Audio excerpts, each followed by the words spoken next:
ഇതാണ് control unit. ഇതിന്റെ door തുറക്കുന്ന വിധം ഒന്ന് പ്രസ് ചെയ്ത് താഴേക്ക് പിടിച്ചു കഴിഞ്ഞാൽ ഇത് ഈസി ആയിട്ട് തുറന്നു വരും.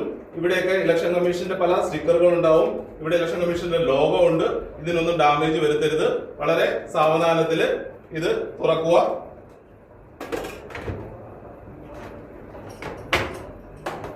ഇതാണ് ഗ്രാമപഞ്ചായത്തിന്റെ ബാലറ്റ് യൂണിറ്റ്. ഗ്രാമപഞ്ചായത്തിന്റെ ബാലറ്റ് യൂണിറ്റിൽ ഇതുപോലെ ഒരു കേബിൾ ഉണ്ടാവും. കേബിളിന് ഇതേപോലെ ഒരു സോക്കറ്റ് പ്ലഗ് ഉണ്ടാവും. ഈ പ്ലഗിൽ 2 ലാച്ചുകളുണ്ട്. ഒന്ന് ചുവപ്പ് കളറാണ്, ഒന്ന് കറുപ്പ് കളറാണ്.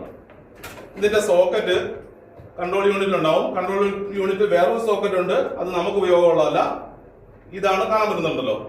ഈ ഒരു സോക്കറ്റിൽ നമ്മൾ ഇതേ പൊസിഷനിൽ പിടിച്ചിട്ട് ആ റെഡ് ലാച്ച് ഇവിടെ ആ കളർ കോഡ് അനുസരിച്ച് വയറിൽ പിടിച്ചാൽ മതി. നമ്മൾ കണക്ട് ചെയ്യാൻ നേരം നമ്മൾ ലാച്ചിൽ പിടിച്ചുകൊണ്ട് കണക്ട് ചെയ്യരുത്.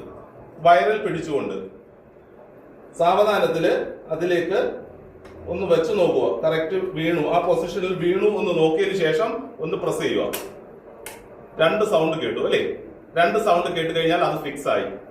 നമ്മൾ ഒരുപാടിട്ട് ബലം പ്രയോഗിക്കേണ്ട ആവശ്യമില്ല. അതിനുശേഷം ഇത് ഡോർ നമുക്ക് പിന്നീട് അടച്ചാൽ മതി. ബാക്കിയുള്ളതും കൂടെ കണക്ട് ചെയ്തതിനു ശേഷം നമ്മൾ സ്വിച്ച് ഓൺ ചെയ്യണം. സ്വിച്ച് ഓൺ ചെയ്തതിനു ശേഷം അടച്ചാൽ മതി.